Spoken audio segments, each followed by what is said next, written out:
Well, good day, everyone.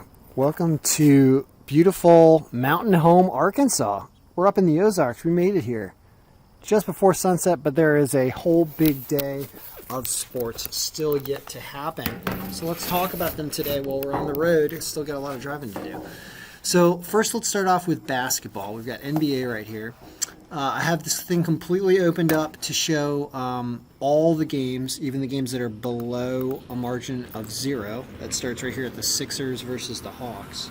So it would say that all these teams are going to win here, but when it comes to which teams are going to cover the spread the best, you'd want to sort this by descending by spread cover plus. And you'll see that the spread cover plus number goes to the top. And we think, for example, the Timberwolves, the Cavs, the Heat, that they're all going to cover the spread. Now notice that the Timberwolves' health is really, really low. So you've got to take that into account because the algorithm is not taking that into account to the projections. So it means that if Minnesota was healthy, they would score 108 points. They're not healthy. So Brooklyn might actually beat them a lot. And it's something to consider taking the other team when you see somebody's health is really hurting. The Lakers hurting. The Rockets hurting. Taking the other teams is an interesting idea there. So that's basketball for the day. Let's talk about hockey. Hockey, we've got, I think, 5 games. Yeah, 5 games on the schedule today. Starts off with San Jose and the Rangers.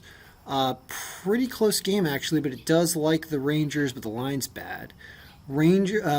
Devils and Winnipeg. It likes the Devils, actually. Look at that.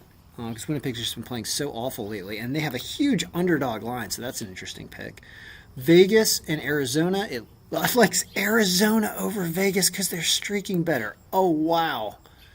Also amazing line, maybe plus 1.5 there. Calgary and Anaheim. Likes Calgary's the number 1 pick of the day. They've been playing good hockey. Anaheim's a good team also, but really likes Calgary here. Line not that bad at minus 125. And then Edmonton is the number 2 pick over Seattle as well. Now let's go to college basketball. Within college basketball, I was thinking about, what is my advice when looking at this file? And what I can tell you is that based on the way we did yesterday and also historically, home teams, right? These home teams, anything above a 20% margin, basically this entire 8, these should all win. Now, their lines are pretty bad. Pretty bad right there, all the way down about there. But you should consider, I will consider it if I'm in a state where I can wager. I don't even know if Arkansas or Oklahoma or what the story is. We'll figure it out as I drive through them. But this parlay right here with the top 8 teams, it's been winning pretty consistently. And even all of our teams, we had some good away teams as well. I don't know necessarily what's going on with this Manhattan Siena game. We seem to be underrating Siena in the algorithm. They look like a terrible team, right? They're like a negative % team. So is that a good line? Manhattan's on the road. The way to dig in and answer that question for yourself is to look up Siena in here. Show you how we can do this. You're going to look this up under values. When we find Siena all the way down here, we're going to put a little X right here, or a 1 actually, to note that we are assigning this team. And then we also want to find Manhattan and do the same thing for them right here. And then we're going to sort descending by this, and we're going to take a look at both of those teams and say, well, all right, well, where do they compare? Let's get this Bowling Green State out of here. How do they compare, and why is it that Manhattan is such a huge favorite, and is that justified? Well, the power ranking for Siena is a 1.3%. It's negative 1.3%. It's just awful. Manhattan's an okay team at a 45%. Siena is 2-3, 2-5, so they haven't lost all their games. They're only putting up 63 points a game. They're giving up 75. They're losing by 12. Their standard rating's lower. Everything's lower considerably, and that is why you're seeing such a drastic favorite for Manhattan there. So I don't see anything in there that looks too drastically odd. So there you go. You've got an underdog at the top of the list. Sometimes that's a sign that something's distorted, but it's just we just have Siena as a really bad team. So you've got that, and then there's all these home games up top above 20%. And then you start to get down and say, all right, well, who are our underdogs for the day? We have 2 of them. VMI and the Manhattan.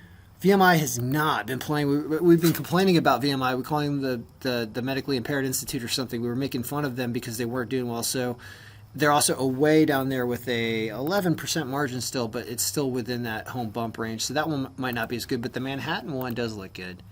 And then what else do we have? So down here, you can see, for example, there's all these home teams, all below a margin of 11, 12%. I can almost guarantee you that there's going to be a home bump that's going to help this roster today with all these away teams at the bottom, because they just don't win as much. And you could count on probably half of these, like 8 away teams losing down here, 7. Probably 3 or 4 of those will lose. But your stronger picks are up here, that Manhattan obviously, and then these top 8 or 9 home teams on a parlay or something, or a 7s and 8s parlay, so you could still lose one and get paid. That's what I would do if I'm able to bet, and that's my recommendation based on how to read this sheet and what it does historically. Because you can see that in previous days, just the wins that we're picking up at the top are just, especially with home teams. I mean, right? This is a short day. Yesterday, we still caught the top 8. Day before, I mean, look at this insanity. You could have done 24. You could have done 3 of those 18 parlays around robins on the 1st, 30th. Here we did have a loss up there, so that's why I say maybe 7s and 8s sometimes, but then not another loss till the 20th game. So that is my advice for today. Good luck, everybody. May all your picks be winning.